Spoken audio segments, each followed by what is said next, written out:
Hi, and thanks for clicking again. I wasn't planning on making a follow-up video to my Mega Man Ramble, but it kind of popped off for some reason. I got a lot of comments that were all very interesting and thought-provoking. I've been reading all of them, and somehow I'm still getting more. Just wow. It's so good to see that there's still so much love and interest in Mega Man, and that the mini-series are still important and relevant. Down to business. I want to address a claim I made in my previous video. I had said that a Legends Legacy collection would only be 2 games, and therefore not worthwhile. And yes, I forgot about the Tron Bonne game, and I'm sorry. I'm honestly not super invested in Legends. I've only played the majority of the first one and never touched the other 2. While I've been meaning to rectify that, I've just never gotten around to it. Maybe I'll do it much sooner than later. I'm feeling prompted to revisit the series thanks to these videos and the mostly positive reception and engagement I've been seeing from you, and the several comments about me missing Tron Bonne.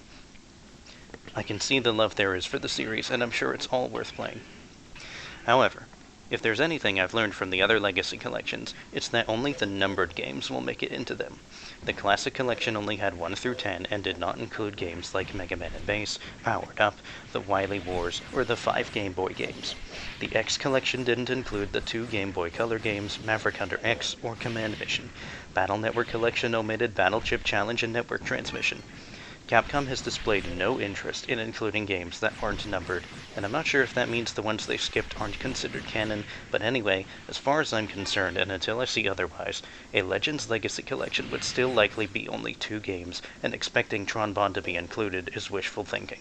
Maybe Legends would be a special exception because of how few Legend games there are, but I feel that point can't be ignored.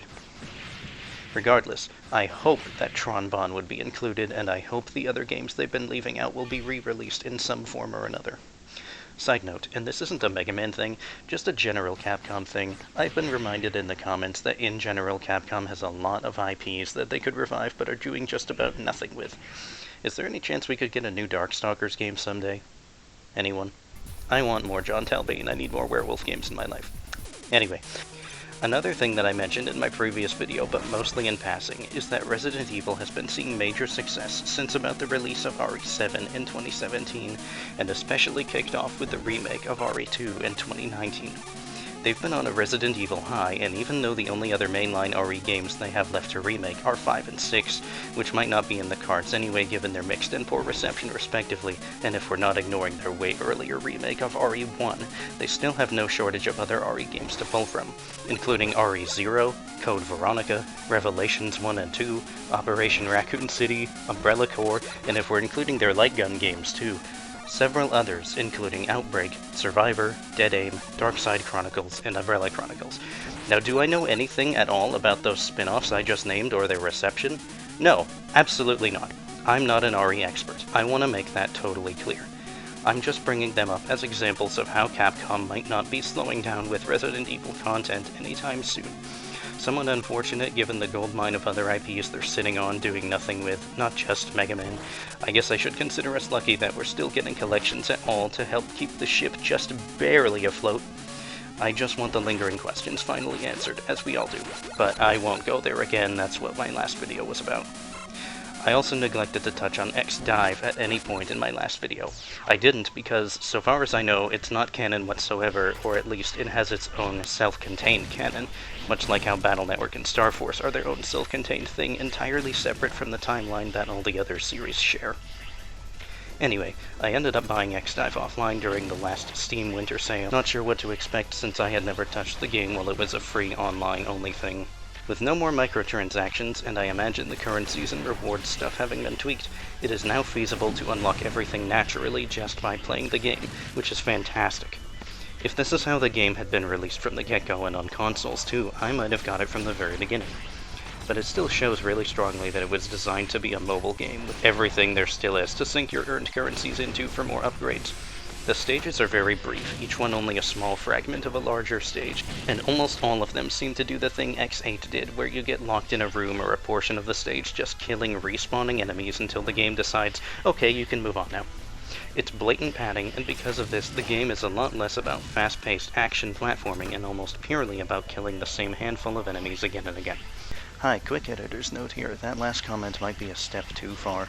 There are still plenty of things to platform on, and it's not like you get stopped for that combat too frequently.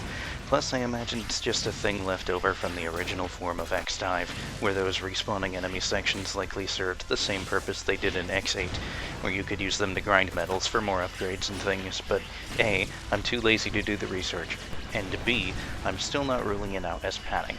Anyway, back to what I had already scripted. I also found the combat itself kinda odd. You can't just fire away at everything like you'd be used to in other Mega Man games. Each weapon has a sort of cooldown on it that you have to wait the entire duration of it if you want to fire more or whatever. Now you can equip 2 weapons at a time, so I suppose the idea is to swap to the other one when the one you were using has to recharge and the cooldown on your main weapons isn't long anyway, but I still found that a little annoying. Playing as different characters seems to have less of an impact on the gameplay than I had hoped as well. Yes, each of them has their own rank, stats, and abilities exclusive to them, but I hadn't known before playing this myself that equipping weapons is something entirely separate from your character, so in the end, to me, it felt like selecting a character was mostly a cosmetic thing. And it was a little disappointing to me that Mega Man Zero Series Zero had the Z-Knuckle specifically instead of the recoil rod, chain rod, or even the triple rod or something like that. But, oh well, at least he has the shield boomerang. Wow, I did not think this video would go on for as long as it did, or turn into a short X-Dive review. I mostly just wanted to formally acknowledge that I forgot the Tron Bonne game. Again, sorry. My knowledge of Legends isn't deep at all, given that I've only played the first one. Anyway, thanks so much for watching this ramble. Sorry that it had much less of a point than my previous video. I just really wanted to make another one. I was very pleasantly surprised by the amount of feedback my last one got. I was not expecting that at all. And it's good to know there are still so many like-minded folks who care about Mega Man as much as I do. Thank you for engaging in the comments and sharing your love of the miniseries. Do you think the misadventures of Tron Bonne would be included in the Legends Legacy Collection? Do you think the other games they skipped on will be re-released in some form anytime soon? Will Capcom ever get off their Resident Evil sugar rush? Please feel free to leave a comment. I read every one of them. I would highly appreciate a like and subscribe too. I'd love to make this channel a full-time job, and your support helps me get one step closer.